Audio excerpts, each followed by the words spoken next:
वस्सलातु वस्सलामु अला मन ला नबिय्य बअदा। अऊज़ु बिल्लाहि मिनश शैतानिर रजीम। बिस्मिल्लाहिर रहमानिर रहीम। वल मुहसनातु मिनन निसाइ इल्ला मा मलकत अयमानुकुम किताबुल्लाहि अलैकुम व उहिल्ल लकुम मा वराअ ज़ालिकुम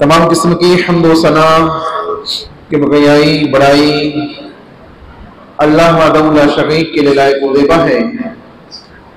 सुब्हानल्लाहि व बिहम्दिही सुब्हानल्लाहिल अज़ीम। अनगिनत दरूद व सलाम हो जनाबे मुहम्मद व रसूलुल्लाह सल्लल्लाहु अलैहि वसल्लम की ज़ात ग्रामी पर। अल्लाहुम्मा सल्लि अला मुहम्मद व अला आलि मुहम्मद कमा सल्लैता अला इब्राहीम व अला आलि इब्राहीम इन्नका हमीदुम मजीद। अल्लाहुम्मा बारिक अला मुहम्मद व अला आलि मुहम्मद कमा बारकता अला इब्राहीम व अला आलि इब्राहीम इन्नका हमीदुम मजीद। मोहतरम सामीन व पर्दा नशीन ख़वातीन इस्लाम, इंशाअल्लाह पांचवें बारे के खुलासे को अल्लाह की तौफीक से हम देखेंगे। अल्लाह से दुआ है कि अल्लाह हम सब को अमले सौले की तौफीक अता फरमाए। पहली आयत करीमा, इसका एक जुज़ सूरह निसा का चौथे पारे से स्टार्ट होता है और यही सूरह निसा पांचवें पारे में भी कंटिन्यू चलती है। सूरह निसा की आयतों का इख्तिताम, चौथे पारे की जो आयतों का इख्तिताम होता है, उसमें अल्लाह रब्बुल आलमीन ने हुर्मत वाले रिश्तों को बयान किया है, यानी ऐसे रिश्ते जिनसे निकाह नहीं किया जा सकता है, जो निकाह जिनसे करना जायज़ नहीं है, उन रिश्तों को अल्लाह ने चौथे पारे की लास्ट आयत में बयान किया है। उसके बाद पांचवें पारे की इब्तिदा में ख़वातीन ही के सिलसिले में निकाह से ताल्लुक़ रखने वाली चंद मज़ीद बातों को अल्लाह बयान कर रहा है। कहा गया वल मुहसनातु मिनन निसाइ इल्ला मा मलकत अयमानुकुम किताबुल्लाहि अलैकुम। मुहसनात, मुहसनात किसे कहते हैं? मुहसनात दरअसल में आपने एक छोटी सी किताब देखी होगी हिस्नुल मुस्लिम के नाम से, एक छोटी सी दुआ की किताब आती है, अवेलेबल होगी सब जगह, दुकानों में होती है, घरों में होती है, छोटी सी किताब है हिस्नुल मुस्लिम के नाम से। हिस्न का क्या मतलब होता है? हिस्न कहते हैं किले को। हिस्नुल मुस्लिम का मतलब होता है मुस्लिम का किला, उसी से है मुहसनात, उसी से क्या है? मुहसनात। अल्लाह रब्बुल आलमीन बयान फरमा रहा है वल मुहसनातु मिनन निसा, पाक दामन खवातीन, पाक दामन खवातीन। इसके अंदर चार माने मौजूद है। एक है पाक दामन खवातीन, दूसरा माना है शादीशुदा खवातीन, शादीशुदा खवातीन। इसी तरीके से वो खवातीन जो आज़ाद है, गुलाम नहीं है, आज़ाद है, गुलाम नहीं है। उस जमाने के अंदर गुलामों का रिवाज था, तो गुलाम खवातीन, आज़ाद जो खवातीन है, उनका तज़किरा किया जा रहा है। और चौथी सिफत है इस्लाम को मानने वाली खातून, इस्लाम को मानने वाली खातून, यानी ऐसी खातून जो शादीशुदा हो, पाकदामन हो और आज़ाद हो, गुलाम ना हो और इस्लाम को मानने वाली मुसलमान हो। अब मुसलमान होने की शर्त के साथ उसके लिए जायज़ नहीं है कि वो शादीशुदा रहते हुए उसके हस्बैंड की मौजूदगी में किसी दूसरे से निकाह करता। मालूम पड़ा कि अल्लाह रब्बुल आलमीन ने इस चीज को हराम करार दे दिया। अभी हमारे यहाँ कुछ लोग या कुछ ऐसे लोग माशरे के अंदर मौजूद है, हमारे मुल्क में, आसपास के ममालिक में, जो इस किस्म के नारे लगा रहे कि जिस तरीके से मर्दों को 4 शादी करने की इजाजत है, खवातीन को भी ऐसी इजाजत होनी चाहिए। खवातीन भी एक मर्द से ज्यादा से शादी कर सके। ये दरअसल ऐसी खवातीन का नारा है जो जिना और बेहयाई के मामला में मुब्तला है। क्यों? क्योंकि एक पाक दामन खातून कभी भी एक हस्बैंड के रहते हुए किसी दूसरे हस्बैंड की तरफ या किसी दूसरे आदमी की तरफ अपने आप को माइल नहीं करेगी। चुनांचे अल्लाह ने बयान फरमाया वल मुहसनातु मिनन निसा, वो खवातीन जो शादीशुदा है, पाक दामन है और आजाद है, गुलाम नहीं है, इसी तरीके से मुसलमान है, इस्लाम को मानने वाली है। यानी एक वर्ड के अंदर ये चार चीजें मौजूद है, ये चार सिफात मौजूद है। उसके बाद कहा गया औरतों में से मिनन निसाई, खवातीन में से। मालूम पड़ा कि खवातीन के अंदर बहुत सी खवातीन होगी जिसके अंदर ये चारों सिफात एक साथ जमा नहीं होगी। मुसलमान हो सकती है, आजाद हो सकती है, हाँ मुमकिन है कि शादीशुदा ना हो, शादीशुदा ना हो। अगर शादीशुदा नहीं है, मुसलमान है, आजाद है, पाक दामन है, तो उससे शादी की जा सकती है, उससे शादी की जा सकती है। इल्ला ये कि वो मुहर्रमात ऐसे रिश्ते में ना हो जिससे अल्लाह ने मना किया, इससे पहले की आयत है। उसके बाद कहा गया इल्ला मा मलकत ऐमानुकुम, हाँ सिवाय इसके कि वो तुम्हारी मिल्कियत में आ जाए। अब अगर मुसलमान नहीं है, कोई खातून गुलाम बन के आई है, कोई खातून गुलाम बन के आई है, जैसे पहले गुलामों का जो सिस्टम था, मैंने स्टार्टिंग में बताया आपको, गुलामों का बड़ा रिवाज था, लोगों को खरीदना बेचने वाले मामला बड़े आम थे और इस्लाम ने भी इसको बाकी रखा एक वक्त तक। लेकिन उसके अंदर इस्लाम ने जो उसूल ज़वाबित दिए वो गुलामों के लिए बड़ी फैसिलिटी वाले थे, बड़ी फैसिलिटी वाले थे। और गुलामों को निचले तबके से, जो माशरा निचला तबका समझता था उनको, उससे निकालकर एक मकाम और मर्तबा और मसावी यानी माशरे की मसावत के साथ जोड़ने वाले थे। इसीलिए हजरत बिलाल ने जब इस्लाम के उसूल ज़वाबित को देखा तो ला इलाहा इल्लल्लाह मुहम्मदुर रसूलुल्लाह कह के इस्लाम में दाखिल हो गए। गुलाम थे, लेकिन गुलाम होने के बाद उन्होंने इस्लाम कबूल कर लिया। और ऐसे कई सहाबा आपको मिलेंगे रसूल अकरम सल्लल्लाहु अलैहि वसल्लम के जमाने में जिन्होंने गुलामी के अय्याम ही से इस्लाम को पसंद कर लिया, इस्लाम को पसंद कर लिया। क्यों? क्योंकि वो जाहिलियत के रस्म और रिवाज को देख रहे थे और इस्लाम के उसूल और ज़वाबित को देख रहे थे। इसलिए तो अल्लाह ने कहा कि ऐसी खातून जो शादीशुदा है खवातीन में से, इल्ला मा मलकत ऐमानुकुम, तुम उससे निकाह नहीं कर सकते, तुम उससे निकाह नहीं कर सकते, इल्ला सिवाय इसके कि वो जंग में या किसी दूसरे तरीके से गुलाम बनकर आ जाए।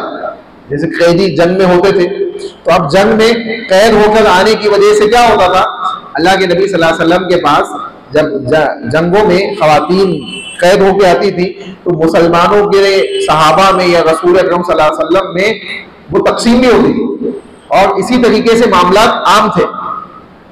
अल्लाह रब्बुल आलमीन ने इससे मना नहीं किया। बाद लोग ये समझते हैं कि यार ये तो कबाहत वाला मामला है, लेकिन आप देखें कई ऐसी खवातीन थी जिनसे नबी ने निकाह तक किया।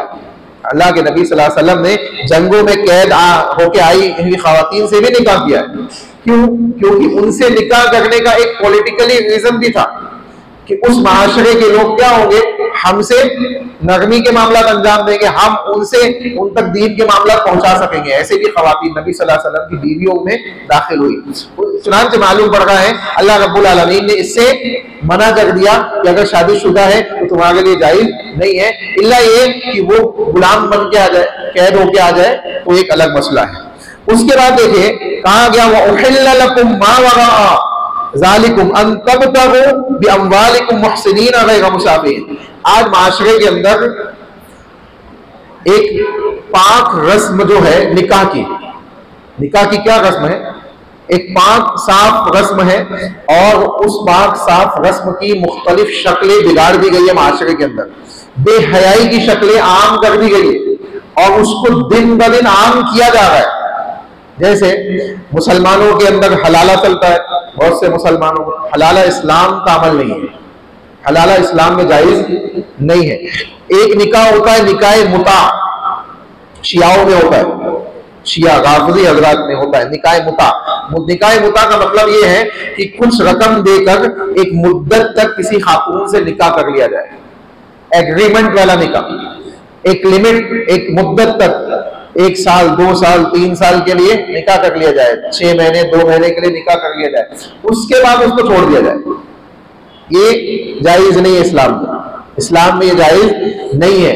इसी तरीके से लिविंग रिलेशनशिप, जो लोग बिना शादी के नौजवान लड़कियां और लड़कियां रहते हैं और वो तमाम काम करते हैं जो मियां बीवी करते हैं, ये बड़े अफसोस की बात है कि जिना आम किया जा रहा है, जिना आम किया जा रहा है और उसको एक अच्छा नाम दे दिया जा रहा है, इंग्लिश अपडेटेड एजुकेटेड नाम दे दिया जा रहा है और कहा जा रहा है ये तो लिविंग रिलेशनशिप है, जिना नहीं है।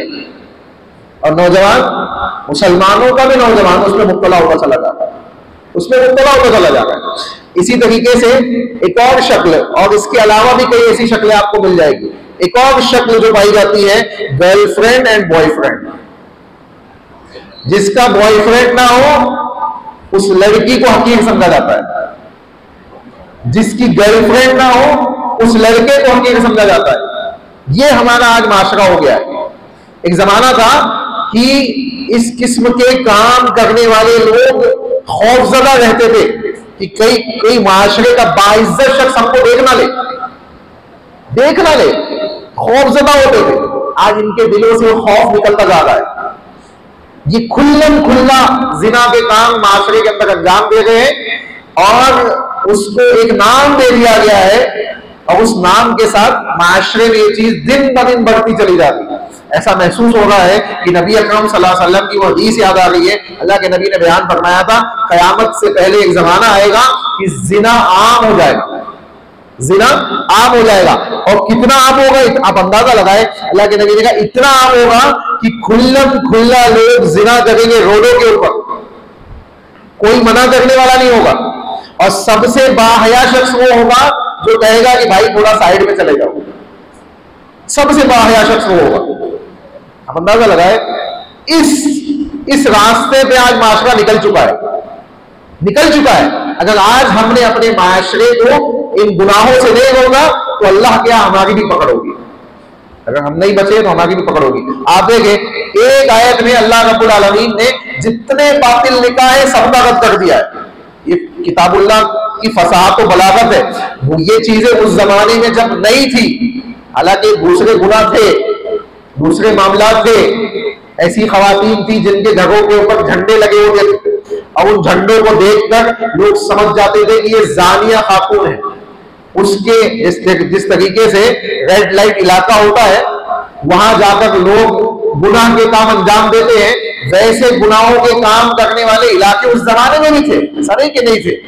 लेकिन इस तरीके से हर घर के अंदर इस किस्म के मामला के फितने स्टार्ट हो जाए, ऐसी चीजें नहीं थी। मुशरिकीन थे लोग, शिर्क बिदात के अंदर, शिर्क के अंदर, कुफ्र के अंदर डूबे हुए थे, लेकिन उनके अंदर भी बहुत सी हया वाले मामला थे।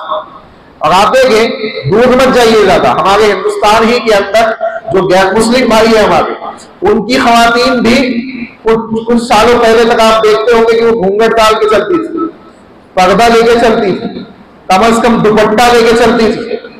आज हिजाब के खिलाफ मुसलमान और हिंदू का एक रस्म बना दिया गया है कि हिजाब तो मुसलमानों का अमल है। ये मुसलमानों का नहीं है, ये बाइज्जत लोगों का अमल है, ये बाइज्जत लोगों का अमल है, चाहे वो किसी भी कौम की हो। आज भी आप देख ले, ईसाइयों की जो नन होती है, जिनको सिस्टर्स कहा जाता है, वो हिजाब लेके चलती है, वो बाज़ाब्ता उनका एक ड्रेस कोड है जिसको लेके चलती है।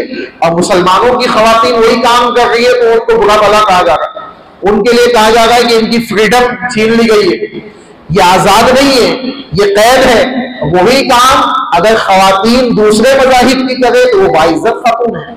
ये डबल स्टैंडर्ड पैदा किया जा रहा है, हालांकि ये बेहयाई को आम करने का जरिया है। अल्लाह ने क्या कहा सुने, अल्लाह रब्बुल आलमीन ने बयान फरमाया, निकाह के उसूल और ज़वाबित बयान किए जा रहे। खातून तुम्हारे लिए हलाल कब होगी, कोई भी खातून जिससे तुम निकाह कर रहे हो कब हलाल होगी, उसके लिए 4 शर्तें अल्लाह ने बयान की। कहा पहली शर्त यह है कि वो तुम्हारे लिए हलाल होगी इजाबो कबूल के साथ। खातून से इजाजत दी जाएगी कि फला बिन फला के साथ ये वकील है, ये 2 गवाह है और ये मेहर है, ये मेहर है, क्या तुम इजाजत देती हो कि इस लड़के के साथ तुम्हारा निकाह पढ़ाया जाए? वो कहेगी कि मैं इजाजत देती हूँ, मैं इजाजत देती हूँ, मुझे कबूल है ये बात। अब पहले किससे पूछा जा रहा है? किससे पूछा जा रहा है? पहले दुल्हन से पूछा जा रहा है, पहले खातून से पूछा जा रहा है, पहले लड़की से पूछा जा रहा है। इसका मतलब है कि इस्लाम खवातीन को तरजीह दे रहा है कि अगर तू इजाजत देगी तो आगे के मामला होंगे, अगर वो इजाजत ना दे तो आगे के मामला नहीं हो सकते। उसके बाद दूल्हे से पूछा जाएगा, लड़के से पूछा जाएगा कि ये लड़की फला बिन फला खातून है, तुम्हारे निकाह में दी जा रही है, इसका महर तुमने ये मुतय्यन किया है, मां नानो नफा, इस वकील और इन दो गवाहों की मौजूदगी में तुम्हारे निकाह में दी जाती है, क्या तुम इसको कबूल करते हो? तो दूल्हा कहेगा कि मैं इसको कबूल करता हूं, कबूल है मुझे। अब ये हो गया अनतबतहु इजाबो कबूल, इजाबो कबूल। अल्लाह कह रहा है इजाबो कबूल के साथ पहली शर्त। दूसरी शर्त भी अम्वालिकुम, तुम्हारे मालों के जरिए, यानी दूल्हे का माल लगेगा, खवातीन को कोई माल नहीं लगता निकाह के लिए, खातून को कोई माल नहीं लगता। ये अफसोस की बात है कि दुल्हन वालों ने खुद अपने ऊपर बोल डाला हुआ है। आप देखें आज लड़कियों की शादी करना मुश्किल हो गया, आज लड़कियों की शादी करना मुश्किल हो गया, दहेज की रस्में मौजूद है। इसी तरीके से बेशुमार फजूलियात हमारे माशरे में मौजूद है। जब तक मंगनी के नाम पर 4-5 लाख रुपए खर्चा ना किया जाए, दूल्हे वाले उस रिश्ते को मानते ही नहीं कि रिश्ता हुआ है, रिश्ता हुआ है। और ना लड़की वालों को भी बड़ा मामला है, माफ कीजिएगा, अल्लाह ने जो रुखसतें दी है लड़की वालों को, वो उसके और बरअक्स कर रहे कि हमारी ख्वाहिशात है, हमारी तमन्ना है, पहला निकाह है, पहला निकाह है। सबसे पहले आप क्या काम कीजिए पता है आपको? अपनी खवातीन को मस्जिदों से जोड़िए। जिन मस्जिदों के अंदर खवातीन के लिए आने की जगह मौजूद है, उनके लिए इंतजाम मौजूद है, बल्कि जिस मस्जिदों के अंदर भी, मैं तो ये कहता हूं कि हर मस्जिद के अंदर किसी भी मसलक की हो, मस्जिद के अंदर एक हिस्सा खवातीन के लिए खास होना चाहिए, जहां वो आ सके, जुमे के खुतबे सुन सके, बयानात सुन सके। आदमी सुन लेता है दीन की बातें, खातून घर में बैठी जहालत की जिंदगी गुजार रही है। आदमी चाह रहा है घर में कि निकाह आसान हो, खातून कह रही है ये ऐसे कैसे चलेगा, तुम कंजूसी कर रहे हो। तो कहता है भाई मैं कंजूसी नहीं कर रहा हूं, ये तो दीन है, शरीयत है। अरे हाँ, दीन शरीयत अपनी जगह रखो, बड़े मौलवी बने हो, निकाह पहला है, ये सब होना है। अब बेचारा आदमी क्या करे? गलती भी तो आप ही की है, आपने नहीं सिखाया ना उसको। आप अगर उसको सिखाते, दीनदार बनाते, या उसके माँ बाप उसको सिखाते, वो इस किस्म की बात नहीं करती, वो इस किस्म की बात नहीं करती। वो कहती कि हाँ आप जो कह रहे हो वो सही है, सीधा सिंपल निकाह होना चाहिए, शरई निकाह होना चाहिए। निकाह में खातून लड़की वालों को कोई खर्चा है ही नहीं, वो खाना ना खिलाए तब भी कोई मसला नहीं। खाने का भी एक बड़ा मसला है, हलाल है कि हराम है। जो लोग नहीं खाते वो हराम कहते हैं, और जो खाते हैं वो कहते हैं हलाल है। एक मियाना रवि वाला मामला रखिए, नहीं खिलाना है मत खिलाइए, बल्कि मत खिलाइए। लेकिन अगर कोई मेजबानी के तौर पे बाहर से आने वाले लोगों को खिला देगा तो उसको हराम भी मत बोलिए, उसको हराम भी मत बोलिए। क्यों? क्योंकि एक ऐसा खाना है जिसमें ना शिर्क है, ना कोई ऐसी चीज है। उसको अगर कोई खा ले मेहमान नवाजी के तौर पे, तो उसको एकदम हराम नहीं कह सकते आप। किसी भी बड़े आलिम ने आज तक उसको हराम नहीं कहा। हमारे यहाँ अवाम ही हराम करती है। खौफ खाना चाहिए किसी चीज को हलाल और हराम बोलने से पहले। आप देखें अहले इल्म बड़ा एहतियात करते हैं इस मामले में, किसी चीज को हलाल या हराम कहने से पहले। आवाम सोचती नहीं है मेरे अकल में नहीं बैठ गई तो हराम है, मेरे अकल में बैठ गई तो हलाल है। आप नहीं खाते मत खाइए, ये मत बोलिए कि हराम है। क्यों? क्योंकि जो खा रहा है वो गुनहगार हो जाएगा, आपकी नजर में होगा, अल्लाह की नजर में नहीं होगा। लेकिन ये बात समझ लेना कि आप एक ऐसी चीज को पेश कर रहे हैं। अल्लाह ने क्या कहा कि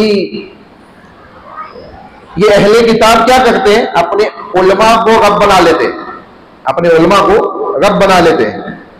हजरत एक सहाबी रसूल है जिन्होंने इस्लाम कबूल किया था, ईसाइयत से यहूदियत से निकलकर मुसलमान हुए थे। अब्दुल्ला बिन सलाम रज़ी अल्लाह अन्हु, वो आए नबी के पास, गालिबन यही नाम है, मेरे जहन से नाम निकल रहा है क्योंकि ये सुनाना मकसद नहीं था आपको। वो आए अल्लाह के नबी के पास और कहा अल्लाह के नबी ऐसा तो नहीं है, हमने कभी भी अपने उलमाओं के सामने सजदा नहीं किया, कभी भी अपने उलमाओं को की इबादत नहीं की है। अल्लाह ने ये क्यों कहा कि तुम अपने उलमाओं को रब बनाते हो, इत्तखज़ू अहबारहुम व रहबानहुम अरबाबा मिन दूनिल्लाह, अल्लाह के अलावा तुम अपने आलिमों को रब बनाते हो। अल्लाह के नबी ने कहा क्या तुम्हारे आलिम यानी यहूदी और नसरानी उलमा जब किसी चीज को हलाल कर देते हालांकि अल्लाह ने उसको हराम किया हुआ है, तो उसको मान नहीं लेते?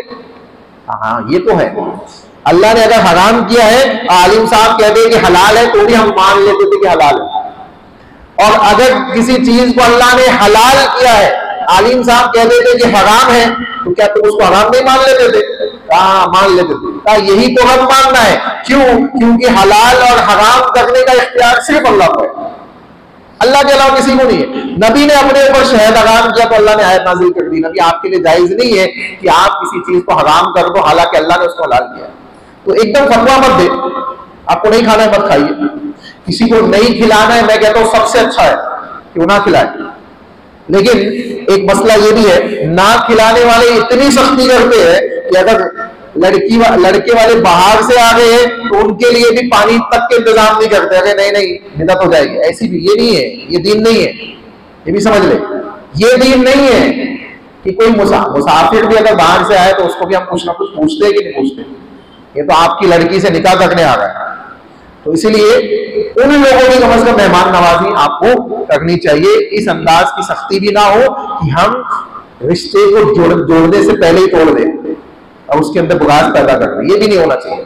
लेकिन अगर एक ही इलाके के हैं और बात सही तरीके से लड़की वाले कह गए कि भाई हम, लड़के वाले कह गए कि हमको खाना वाना नहीं चाहिए, तो लड़की वालों को भी नहीं चाहिए कि नहीं नहीं हम देंगे, ये भी है।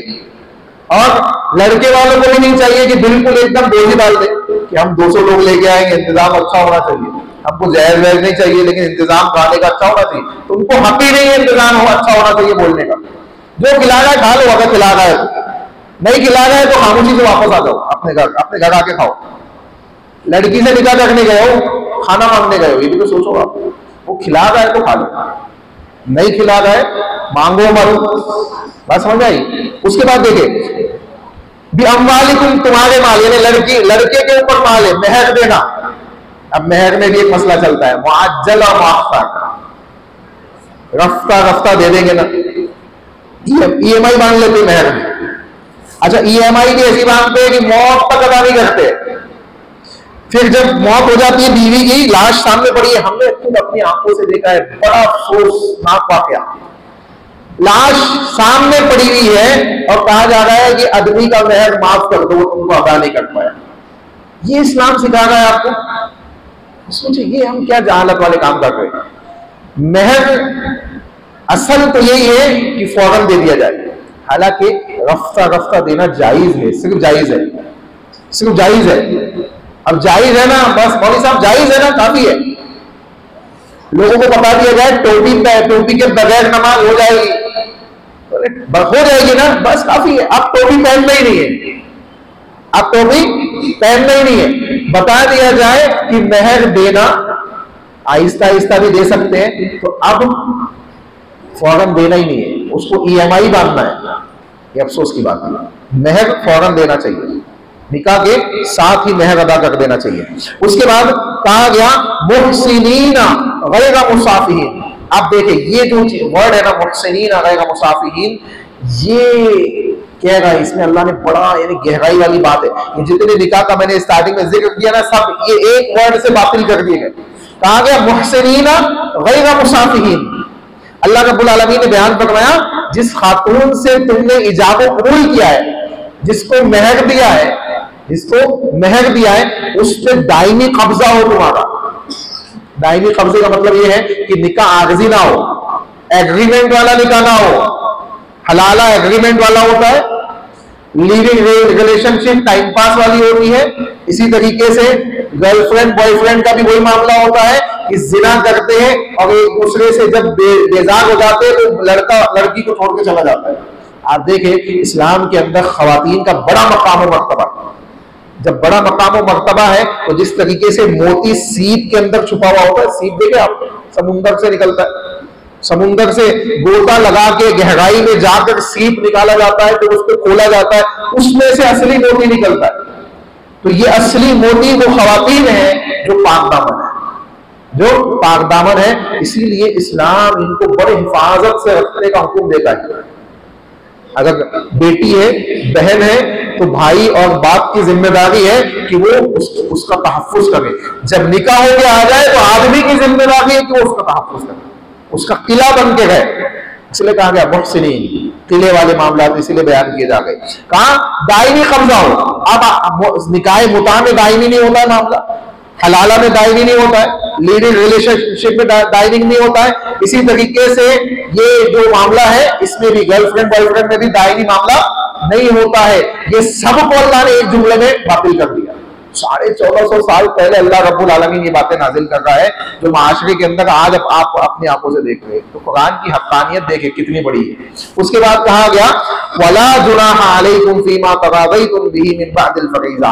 अब जो तुमने मेहर बांधा है, अगर उसके अलावा भी कुछ तोहफे तहफ़ दे दो तो कोई मसला नहीं है। अलबत्ता एक चीज समझे, जो हमारे यहाँ चलता है ना, मंगनी में अंगूठी, जब तक अंगूठी नहीं पहनाएंगे, जब तक मंगनी नहीं होगी। समझ आई बात? ये रस्म ईसाइयों से आई है। रसूल के जमाने में ऐसा कोई मामला नहीं था। रसूल के जमाने में ऐसा कोई मामला नहीं था। अच्छा, अंगूठी भी कौन सी पहनाई जाती है? दूल्हे के लिए अंगूठी होना सोने की, दूल्हा खुद भी बोलता है सोने की होना चाहिए। ना दुल्हन वालों को मालूम है ना दूल्हे वाले को मालूम, या मालूम भी है तो क्या होता है, चलता है ना, चलता है। दे दो, दूल्हा है, आज का ही तो दिन है उसका, मांग रहा है दे दो। सोना हराम है मर्दों के ऊपर, गोल्ड मर्दों के लिए जायज नहीं है। अब इब्तिदा ही हराम काम से हो गई है, आगे के मामला क्या क्या होंगे सोच ले आप। इब्तिदा ही हराम काम से हो गई। एक रस्म नहीं है, वो रस्म इस्लाम की रस्म नहीं है। आप वैसे पहनिए अंगूठी, कोई मसला नहीं, अल्लाह के नबी पहनते थे अंगूठी, आप पहनिए, कोई मसले की बात नहीं। अंगूठी पहनने के लिए ये उंगली या ये उंगली, चाहे लेफ्ट में पहने, लेफ्ट हैंड में पहने, चाहे राइट हैंड में पहने, ये दो उंगली में नहीं पहनना चाहिए, ये दो उंगली में नहीं पहनना चाहिए। इसमें पहनिए या इसमें पहनिए, कोई मसला नहीं है। हमारे यहाँ कुछ नौजवानों को देखिए चारों में पहनेंगे, या कम से कम दो में तो पहनेंगे, ये वाले, ये हो गई। अब समझाने वाले तो खैर छोड़ दिए, मौलवी साहब समझाते करते हैं। और एक चैन होना उनको गले में, एक चैन गले में होना, कहाँ का क्या काम कर रहे हैं हम?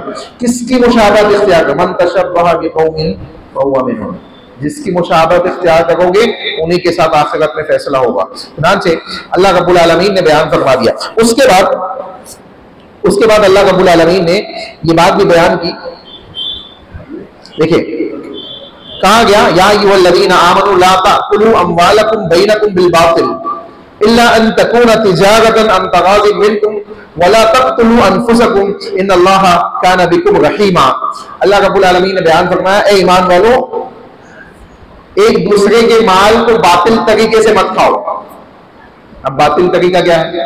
धोखा दे देना, झूठ बोल देना, झूठ बोल के माल गजब कर लेना, हाँ, या इस किस्म की दूसरी शक्लें जो माशरे के अंदर मौजूद है। बातिल तरीके से किसी के माल को मत खाओ। लेकिन अगर तुम आपस में राजी हो तो कोई मसला नहीं है। आपस में राजी हो क्या मतलब? बातिल तरीके से आपस में राजी हो के खा लो, ये मतलब नहीं है, ये मतलब नहीं है। बातिल तरीके से मत खाओ पहला सेंटेंस है, और दूसरा सेंटेंस का ताल्लुक अलग चीज से है, उसके साथ जोड़ देंगे तो मसले खत्म हो जाए। फिर तो बातिल माल जायज हो गया, फिर तो बातिल माल जायज हो गया अगर उसके साथ जोड़ दिए तो कहा गया, ऐ ईमान वालों, बातिल तरीके से एक दूसरे का माल मत खाओ, झूठ बोल के, धोखा देकर। इसी तरीके से तिजारत में पार्टनरशिप है तो पार्टनरशिप में घोटाला कर दिया गया, या इस किस्म के कोई दूसरे मामला कर दिया आपने, जमीनों को हड़प लिया आपने, हाँ, बहन की जायदाद हड़प लिया आपने, बहन को शादी करा दिए, दहेज दे दिया, आप थोड़ी ना उसको जायदाद में से हिस्सा देंगे। किसने कहा था आपको दहेज देने के लिए? किसने कहा था ऐसा लड़का ढूंढने के लिए तो दहेज लिए बगैर शादी नहीं करेगा? उसका हिस्सा जो है वो अल्लाह ने मुतय्यन किया। आपके लिए जायज नहीं है कि आप उसको गजब करो, अल्लाह का हिसाब देना पड़ेगा। और जमीन कब्जा करने वाले मामला, अल्लाह रब्बुल अल्लाह के नबी ने बयान फरमाया, जो एक बालिग जमीन कब्जा करता है दुनिया में किसी की, अल्लाह ताला उसके आखिरत में 7 जमीनों का तौक उसके गले में डाल देगा, अजाब देगा जमीन से अल्लाह उसको। तो आप अंदाजा लगाए कितनी सख्त बात है। तो बातिल तरीके से खाने से मना कर दिया गया। इसीलिए अल्हम्दुलिल्लाह मैक्सिमम मुसलमान इन तमाम चीजों से बचे हुए हैं, लेकिन उसके बावजूद मुसलमानों के कुछ लोग ऐसा काम करते हैं जिसकी वजह से दूसरे बोलते हैं ये मुसलमान है। देखिए, मुसलमान वो सफेद कपड़ा है ना, अगर आप मुसलमान हैं, आप ला इलाहा इल्लल्लाह मुहम्मदुर रसूलुल्लाह की गवाही देने वाले हैं, तो मुसलमान वो सफेद कपड़ा है जिसके ऊपर एक दाग लग जाए ना, एक सिया दाग, एक सिया नुक्ता कहीं लगा हुआ हो, तो देखने वाले को सफेदी नहीं दिखती है, वो नुक्ता ही दिखता है, वो नुक्ता ही दिखता है कि ये देखो इसके कपड़े पे दाग लगा हुआ है। और ये फितरत है, ये फितरत है। तो इसीलिए मुसलमानों को चाहिए, और खुसूसन ऐसे जमाने में जब फितने आपके लिए बढ़े हुए हैं, दूसरे आपके खिलाफ दिन ब दिन होते चले जा रहे, जब हमको चाहिए कि हम इस्लाम की जीती जागती तस्वीर बन जाए और वैसे जिंदगी गुजारे जैसे नबी के सहाबा ने जिंदगी गुजारी। इंशाअल्लाह लोग आपको देख के मुसलमान होंगे, आपको दीन की दावत भी नहीं देनी पड़ेगी, लोग आपको देख के मुसलमान होंगे। सहाबा को देख देख के इंडिया में लोगों ने इस्लाम कबूल किया। भाई, अल्लाह के नबी के सहाबा जब हिंदुस्तान आए थे, दीन की दावत देने नहीं आए थे, असल तो तिजारत करने आए थे, असल तिजारत करने आए थे। हाँ, ये ताजिर है, इतने आदिल, इतने मुंसिफ, इतने अमानतदारी के साथ तिजारत करते हैं, अगर ये इनका मजहब ये इस्लाम है तो हम भी इसको मानते हैं। इस तरीके से लोग मुसलमान हुए। नबी सल्लल्लाहु अलैहि वसल्लम की तिजारत को देखकर हजरत खदीजा ने निकाह का पैगाम भेजा कि नहीं भेजा? आज कितने नौजवान हैं जिनके लिए उनकी कोई सिफत देखकर किसी लड़की ने निकाह का पैगाम भिजवाया अपने घर वालों से। पहली चीज तो यह है कि लड़की वालों की तरफ से पैगाम आए तो उसी को मायूस समझा जाता है कि लड़की में कोई ऐब होगा इसलिए पैगाम आया है। ये भी एक मसला है, ये भी एक मसला है। हालांकि अल्लाह के नबी ने कहा अगर किसी लड़के के अंदर तुम देखते हो कि वो नेक सौले है, आबिद और जाहिर है, तुमको दिखता है, तो अपनी लड़कियों का पैगाम भेज दो उसके पास, भेज दो। अल्लाह के नबी कह रहे, और हम ऐब उस पे ऐब तलाश कर रहे, कीड़े निकाल रहे। हम दीन से कहां भाग रहे हैं? हम दीन जिधर बुला रहा है उसका उल्टा चल रहे हैं, उसका उल्टा चल रहे हैं। हमको सोचना चाहिए हम क्या कर रहे हैं। उसके बाद कहा गया अंतगाज़ी मिनहुम, अंतगाज़ी मिनकुम, अगर तुम आपस में राजी हो तो कोई मसला नहीं है। तिजारत करने आपस में राजी न हो तो क्या मतलब है? यानी जब तुम तिजारत करते हो, लेन देन करते हो, तो आपसी रजामंदी के साथ करना। और ये तिजारत के उसूल और ज़वाबित में से। अगर दुकान वाला बेचना ना चाहे तो खरीदने वाला खरीद नहीं सकता, और खरीदने वाला खरीदना ना चाहे तो दुकान वाला बेच नहीं सकता। दोनों तरफ राजी होना चाहिए।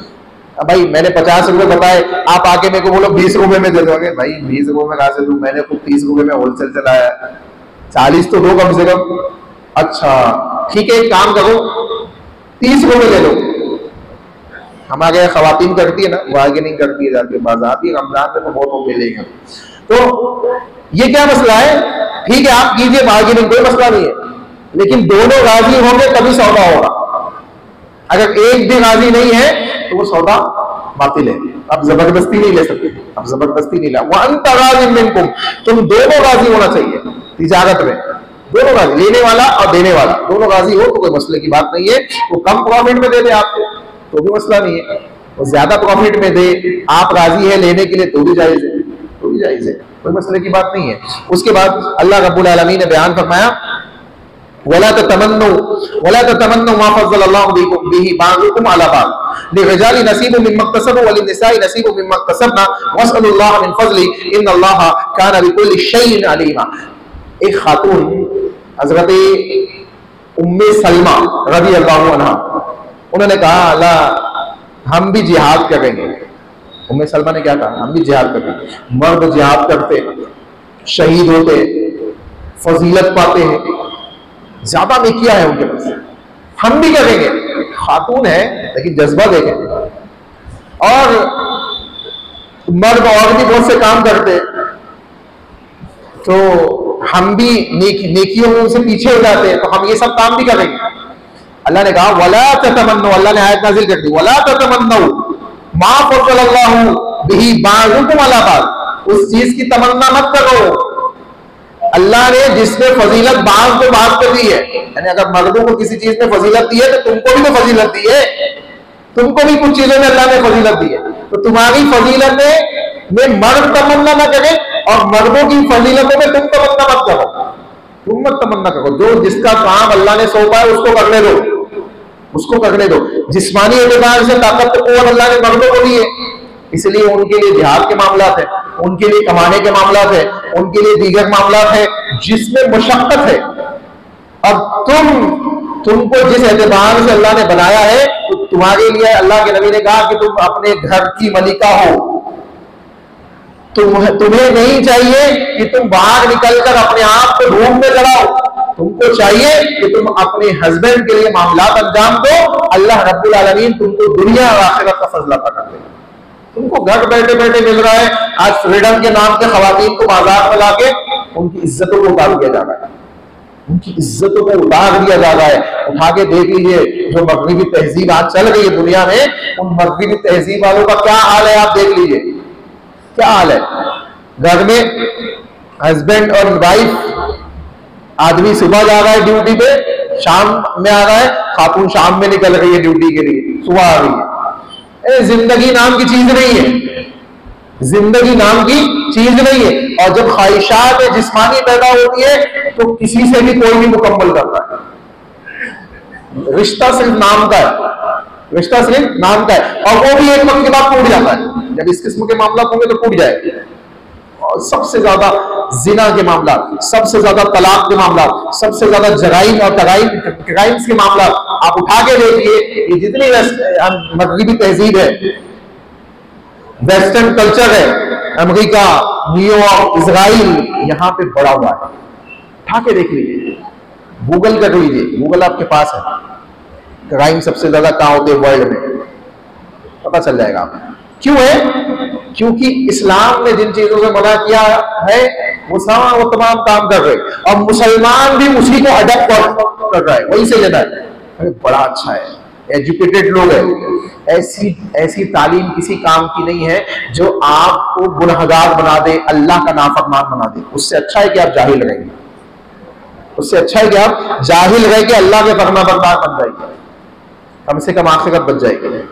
आज हमारे यहाँ बच्चियों को तालीम के नाम पर 40-40, 35-35 साल तक कुंवारा रखा जाता है, और दूसरे उनको अपने जाल में फंसा लेते।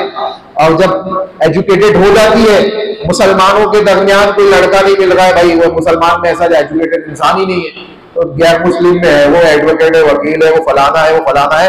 वो गैर मुस्लिम है तो क्या हुआ, एजुकेटेड तो है, चलो उससे निकाह करा दे। ये हमारी जहनियत क्यों बदलती जा रही है? इस किस्म की जहालत में हम क्यों जा रहे हैं? आप सोचें वजह क्या है। मैं नहीं बोलता कि आप तालीम मत दीजिए लड़कियों को, दीजिए, लेकिन तालीम के नाम पर उनकी जिंदगियों को, उनकी आखिरत को बर्बाद मत कीजिए, खुसूसन आखिरत की जिंदगी उसको बर्बाद मत कीजिए, वरना कल अल्लाह सबसे पहले माँ बाप को पकड़ेगा। तूने क्या किया था बचपन से, क्या किया था? आज नहीं है, मुसलमानों में ऐसी भी बच्ची है जो तालीम याफ्ता भी है, मुसलमानों के निकाह में भी है, और बाअदब अखलाकी जिंदगी गुजार रही है, ऐसी भी बच्चियां है, क्यों नहीं है? लेकिन मैक्सिमम जो मामला देखने में आ रहे हैं लड़कों की तरफ से भी, लड़के तालीम से भाग रहे, और लड़कियां अल्हम्दुलिल्लाह तालीम में आगे हैं, तो तालीम के नाम पर वो बेहयाई के काम कर रही है। दोनों नहीं होना चाहिए, ऐसे काम होने चाहिए तो इस्लामी हुदूद में रहते हुए आखिरत की जिंदगी भी बाकी रहे, और दुनिया में भी रब्बना आतिना फिद दुनिया हसना व फिल आखिरति हसना व क़िना अज़ाबन्नार, ये मामला होने चाहिए। अल्लाह हमें समझ अता फरमाए।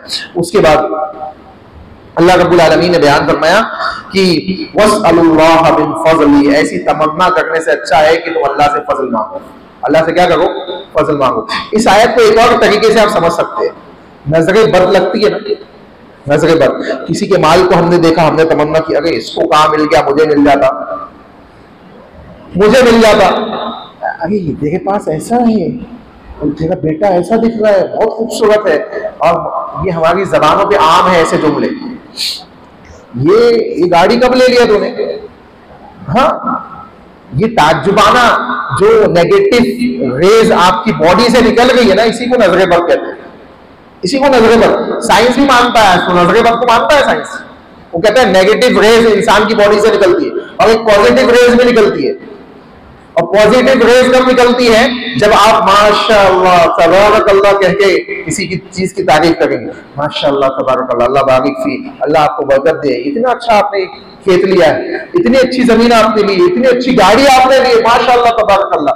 ये मोहब्बत होनी चाहिए, तासुब नहीं होना चाहिए, जलन और कुरन नहीं होनी चाहिए। इसमें जैसे ले लिया, ये अपने भाई को, अपने भाई के माल के ऊपर नजर लगाना है, नजरे बद लगाना है, तो ये भी नहीं होना। बोला तो तमन्ना, या अल्लाह ने जिसको फजल दिया है उसे ऐसी तमन्ना मत लगाओ, ऐसी नजर मत लगाओ, बल्कि तुम क्या करो, बस अल्लाह फजल, तुम भी अल्लाह से फजल मांगो, अल्लाह मुझे भी दे दे, कोई मसला नहीं, आप मांगो अल्लाह से, अल्लाह मुझे भी दे दे, मुझे भी मालो दौलत से नवाज दे, मुझे दुनिया व आखिरत की कामयाबी दे दे, कोई मसले की बात नहीं, आप अल्लाह से मांगो जितना मांग सकते हैं। उसके बाद अल्लाह रब्बुल आलमीन ने कहा वअबुदुल्लाह वला तुशरिकू बिही शैआ, लोगों अल्लाह ही की इबादत करो, अल्लाह के साथ किसी को शरीक मत करो। वबिल वालिदैन इहसाना, और अपने वालिदैन के साथ हुस्ने सलूक करो।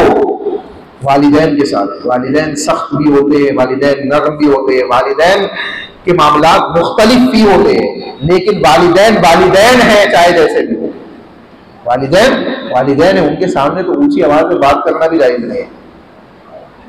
वला तकुल लहुमा उफ़ वला तनहरहुमा, क्या कहा अल्लाह ने, उफ़ तक मत कहो। बाज़ औक़ात अगर बच्चे गलत भी है और वालिदैन उनको डांट रहे, सुना रहे, वो सुन लेना, तो अल्लाह उससे भी खुश हो जाएगा कि देखो ये सही गलत है फिर भी सुन लेगा, सही है फिर भी सुन लेगा।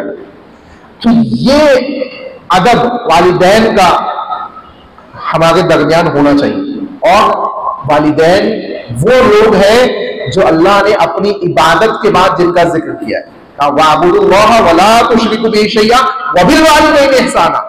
अल्लाह अपनी इबादत के बाद नबी का जिक्र नहीं कर रहा है, आपके वालिदैन का जिक्र कर रहा है, तो आपको सोचना चाहिए। हालांकि रसूल अकरम सल्लल्लाहु अलैहि वसल्लम के जमाने में बाद ऐसे भी सहाबा थे जो ईमान ले आए, उनके वालिदैन मुशरिक थे, अल्लाह के नबी ने कहा अपने वालिदैन के साथ उसने सलूक करो, मुशरिक है, काफिर है, तब भी उसने सलूक करो। अल्लाहु अकबर। आज हमारे यहाँ मुसलमान होने के बावजूद अपने वालिदैन के साथ उसने सलूक नहीं, अदब व एहतराम के साथ उनके मामला में अंजाम दे, अल्लाह इंशाअल्लाह आपके मामला को आसान करेगा। और बिल कुर्बा, और अपने रिश्तेदारों के साथ सिला रहमी के मामला में, रिश्तेदारी को जोड़िए तोड़िए मत, छोटी छोटी बातों पे तोड़ के बैठे हुए हमारे यहाँ। और सालों साल मेरे को इसने कार्ड घर पे लाके नहीं दिया, शादी के एक दिन पहले दावत देने, जो पहले वाली दावत थी वो नहीं बुलाया, मुझे पूछा नहीं था, मुझे इज्जत नहीं दी थी। अरे नबी क्यों देखे आप, एक साहबी सामने से गुजर रहे, हजरत अब्दुर्रहमान इब्न औफ मदीना के अंदर, और कपड़े में थोड़ी सी हल्दी की जर्दी लगी हुई है। अब्दुर्रहमान ये क्यों लगी हुई है? कहा अल्लाह के नबी मैंने निकाह कर लिया, मैंने निकाह कर लिया। नबी ने कहा अब्दुर्रहमान क्यों निकाह कर लिया, मुझे नहीं बताया, मुझे नहीं बताया, मुझे दावत नहीं दी। ठीक है, एक मजाक में इंसान अपने किसी हम एज इंसान को बोल दे, वो एक अलग चीज है, लेकिन उसी को तासुब लेके बैठ जाए आप कि मैं तो नहीं बुलाया, अब रिश्तेदारी खत्म, ना मैं जाऊंगा, मेरे बेटे नहीं जाएंगे, मेरे बच्चे नहीं जाएंगे, मेरे घर से कोई नहीं जाएगा उनके घर। रिश्तेदारी जोड़ना किसको कहते हैं आप बताओ, एक जुमले में बताओ आपको। रिश्तेदारी जोड़ना उसे कहते हैं कि जो आपसे तोड़ना चाहता है उससे जोड़िए, जो आपसे जुड़ रहा है उससे तो आप जुड़े हुए, जो आपसे तोड़ना चाहते हैं ना उससे रिश्तेदारी और जोड़िए। अगर आप सही भी है ना, जाके माफी मांग लीजिए, गलती, हाँ ठीक है भाई मेरी गलती, तू बड़ा मैं छोटा, रिश्तेदारी नहीं टूटना चाहिए, रिश्तेदारी नहीं टूटना चाहिए। हाँ, लेकिन गलत कामों में शिर्क कर रहा है, बिदअत कर रहा है, तो बोले रिश्तेदारी निभाने के लिए मैं भी मजाक चलता हूँ तेरे साथ, या नहीं जायज। ला ताअतल मखलूक फी मासियतिल खालिक, अल्लाह की मासियत में किसी मखलूक की इबादत इताअत नहीं की जाएगी। वालिदैन पे अगर शिर्क करने करे ना, शिर्क करने के लिए कहे तो उनकी बात मानना भी जायज नहीं है, उनको प्यार से समझाया दिया जाएगा कि आप वालिद है, आपकी सब बातें मानी जाएगी, लेकिन ये जो काम है ना ये अल्लाह की मासियत का, ये गुनाह है, कबीरा है, मैं नहीं कर सकता। बहुत से वालिदैन कहते हैं अरे अभी नौजवान दाढ़ी कहाँ रख लिया तूने, अभी कहाँ दाढ़ी रख रहे हो, तो उनको बताओ कि वालिद साहब, वालिदा साहब, ये सुन्नत रसूल है, ये नहीं काट सकते, इसके अलावा कोई दूसरा हुक्म दीजिए। इसके अलावा कुछ और बोलिए, तो ये होना चाहिए। वबिल वालिदैन ihsan वबिल कुर्बा वल यतामा, यतीमों के साथ अच्छा मामला जान दो। वल मसाकीन, और ऐसे लोग जो मिस्कीन है, वल जागिल कुर्बा वल जागिल जुनुब, और पड़ोसियों के साथ, नजदीक वाले हो थोड़े से दूर वाले हो। बाद अहले इल्म ने लिखा है कि 40 घर, आगे से पीछे से दाएं से बाएं से, ये सब पड़ोसी है तुम्हारे, ये सब तुम्हारे पड़ोसी है। 40 घर कितने हो गए? 40 80 40 120 और 40 160, ये 160 घर वाले तुम्हारे पड़ोसी है। अब सोचे इतने पड़ोसी है, सबके हुकूक अदा करने जाएंगे तो, लेकिन हुकूक नहीं अदा कर सकते तो कम से कम हुस्ने सुलूक के साथ उनके साथ मामला अंजाम दो, चाहे वो मुस्लिम हो चाहे गैर मुस्लिम हो। पड़ोसी में मुस्लिम हो चाहे गैर मुस्लिम हो। इसीलिए मस्जिद आए तो मस्जिद के आसपास के पड़ोसियों का भी ख्याल करें कि किसी को हमारी वजह से तकलीफ ना हो, ऐसी हम गाड़ी ना खड़ी कर दे कि किसी को तकलीफ हो जाए, है ना। ऐसे ये भी, इसमें भी ये चीज दाखिल है। उसके बाद अल्लाह रब्बुल आलमीन ने मजीद चंद चीजें बयान फरमाई। देखिए, कहा ए ईमान वालों, नशे की हालत में नमाज मत पढ़ो। या अय्युहल्लज़ीना आमनू ला तक़रबुस्सलात, अगर इतना पढ़ के छोड़ दिया जाए ना, इतना पढ़ के छोड़ दिया जाए तो पूरी उम्मत क्या होगी? पहले मीनिंग समझे, आपको समझ जाएंगे। अल्लाह ने कहा ए ईमान वालों ला तक़रबुस्सलात, नमाज के करीब भी मत जाओ। अगर इतना पढ़ के छोड़ दिया जाए तो क्या हुआ? नमाज माफ हो गई, नमाज माफ हो गई। अब नहीं पढ़ने वाले खुश, अरे वाह, कुरान में लिखा हुआ है कि नमाज के करीब मत जाओ।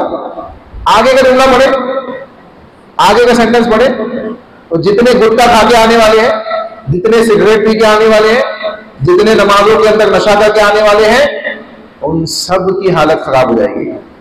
आगे का जुमला पढ़े, अल्लाह ने कहा कि तुम नमाज के करीब भी मत आओ, वह तुम सुकारा, यहां तक जब तुम नशे की हालत में हो, जब तुम नशे की हालत में हो। हत्ता तालमू मा तक़ूलून वला जुनुबन इल्ला आबिरी सबीलिन हत्ता तग़तसिलू, अल्लाह कह रहा है कि जब नशे की हालत में हो, ऐसी कंडीशन में हो कि तुमको मालूम ना पड़े कि इमाम क्या पढ़ रहा है, क्या पढ़ रहा है। बोले मौलवी साहब गुटखा खाने के बाद थोड़ी ना ऐसा होता है, हमको तो पता चलता है इमाम साहब क्या पढ़ रहे हैं, हमको तो पता चलता है। सिगरेट पी के आने के बाद थोड़ी ना ऐसा होता है।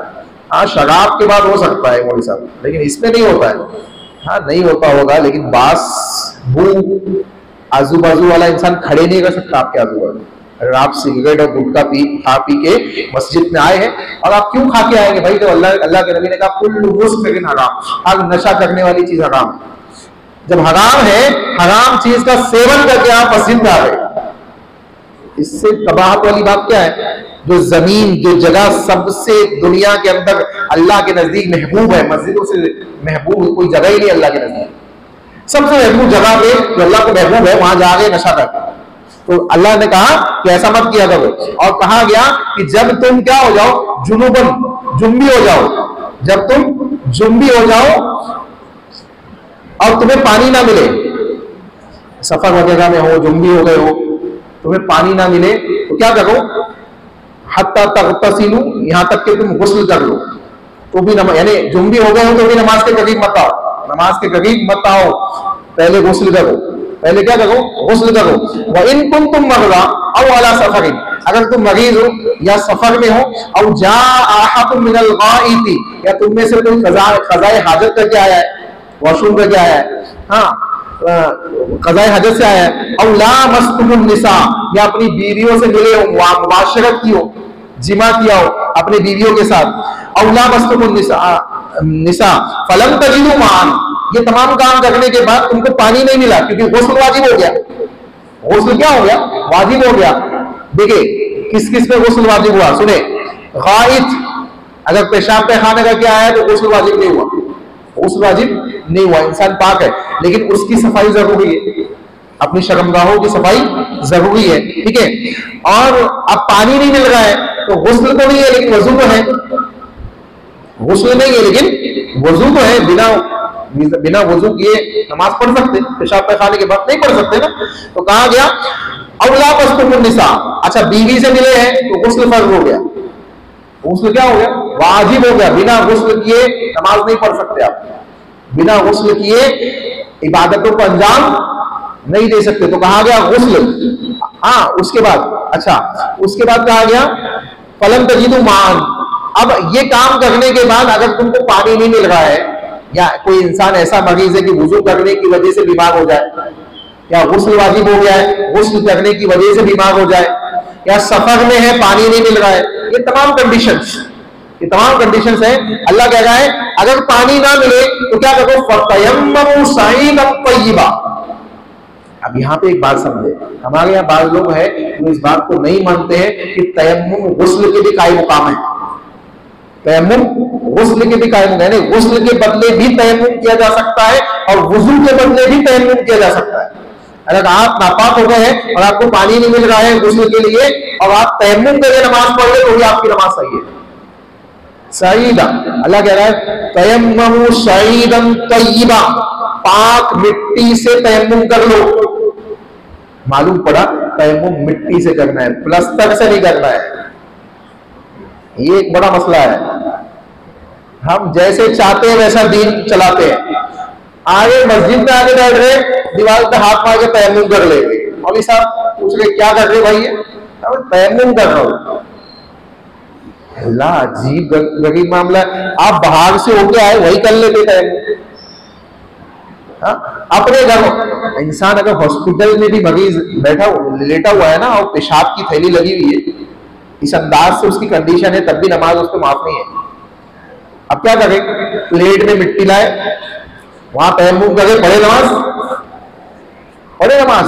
अल्लाह उसकी कंडीशन जान रहा है, अल्लाह उसकी कंडीशन जान रहा है। तो आप सोचे अपने मन मर्जी से कुछ भी काम मत करें, लकड़ी पे तयम्मुम कर लेगा कुछ लोग, क्या है? तो अल्लाह कहेगा सईदन सईदन तय्यिबा, पाक मिट्टी में। हाँ, अगर आपका घर वो वाला मिट्टी वाला होता था ना पहले के जमाने में, तब तो समझ में आती थी बात, तब तो बात समझ में आती थी कि मिट्टी पे कर रहे, लेकिन तब भी अगर सामने मिट्टी है तो उस पर कीजिए ना। असल मिट्टी का मसला क्या है? अल्लाह के नबी सल्लल्लाहु अलैहि वसल्लम ने बयान करवाया कि एक जग मिट्टी पे मारो, एक जग, एक हाथ मांगे आपने, अब धूल लग गई, उसको फूंक दीजिए। उसको फूंकने के बाद ये हाथ दोनों और मुंह हो गया तयम्मुम। कोई कोनी वजू नहीं बना रहा है। एक शादी का मसला नहीं मालूम था, गुस्ल की हाजत हो गई, वहां साहबा ने कहा कि तुमको गुस्ल करना ही पड़ेगा। उन्होंने गुस्ल किया और इंतकाल हो गया, उनका इंतकाल हो गया। रसूलुल्लाह के पास मसला पहुंचा, अल्लाह के नबी ने कहा तुमने अपने भाई को कत्ल कर दिया। उसको बताते कि एक जग मिट्टी में मार के तयम्मुम हो सकता है। एक और सहाबी को गुस्ल की हाजत हुई, सफर में पानी नहीं मिला, उन्होंने क्या किया? जानवर जैसे मिट्टी पे लौटते हैं ना, उनको मालूम था तयम्मुम है लेकिन तरीका नहीं मालूम था, पूरे बॉडी में मिट्टी लगा ली। अब मिट्टी लगाने के बाद नमाज पढ़ी उन्होंने। अब दो सहाबी थे, दूसरे ने आके नबी को बताया, अल्लाह के नबी ऐसा ऐसा मसला हुआ था। अच्छा बुलाओ, कहा तुमको इतना इतना नहीं करना चाहिए, इतनी मिट्टी नहीं लगाना है, थोड़ी सी मिट्टी हाथ में लगाओ, उसको फूको और ये दोनों हाथ कलाई तक और चेहरा, हो गया तयम्मुम। बस यही तयम्मुम है। रसूलुल्लाह ने वजाहत कर दी। मालूम पड़ा कि कुरान की तशरीह अहादीस सहिया से होती है, बाज़ औक़ात कुरान की तशरीह कुरान से होती है। सईदन तय्यिब फमसहू, अच्छा देखिए अल्लाह खुद कह रहा है फमसहू बिवुजूहिकुम व अयदीकुम, अपने चेहरे और अपने हाथों में मसा कर लो। मसा करना है, मिट्टी डालना नहीं है पानी के समान। पानी पूरे जिस्म में पहुंचाना है, गुस्ल में पूरे जिस्म में पानी पहुंचाना है। तयम्मुम में मिट्टी नहीं पहुंचाना है पूरे जिस्म में, मिट्टी सिर्फ मसा करना है। समझ आएगा? तो ये तरीका है तयम्मुम का। उसके बाद और भी कई चीजें हैं लेकिन वक्त इसकी इजाजत नहीं देता है। इंशाअल्लाह कल हम देखेंगे, 5वें पारे ही को देखेंगे ताकि जो चीजें हैं वो हमें मुकम्मल तरीके से मिल जाए। अल्लाह से दुआ है कि जो बातें हमने सुनी है उसके मुताबिक हमें अपनी जिंदगियों की इस्लाह करने की तौफीक अता फरमाए। आमीन।